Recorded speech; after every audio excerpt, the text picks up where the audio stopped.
காஞ்சிபுரம் மாவட்டம் மானாமதி அரசு ஆரம்ப சுகாதார மையத்தில் கர்ப்பிணியும் அவருக்கு பிறந்த குழந்தையும் உயிரிழந்ததற்கு தவறான சிகிச்சையே காரணம் என கூறி உறவினர்கள் போராட்டத்தில் ஈடுபட்டனர்.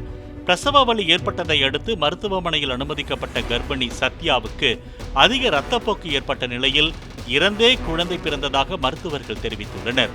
மேல் சிகிச்சைக்காக செங்கல்பட்டு அரசு மருத்துவமனையில் அனுமதித்த போது சத்யா ஏற்கனவே இறந்துவிட்டதாக மருத்துவர்கள் தெரிவித்ததால் உறவினர்கள் போராட்டத்தில் ஈடுபட்டனர்.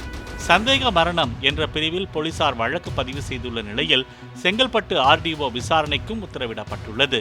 உடற்கூறு ஆய்வுக்கு பின்னரே உயிரிழப்புக்கான காரணம் தெரிய வரும் என்று மாவட்ட சுகாதாரத்துறை துணை இயக்குநர் பிரியா ராஜ் விளக்கம் அளித்துள்ளார்.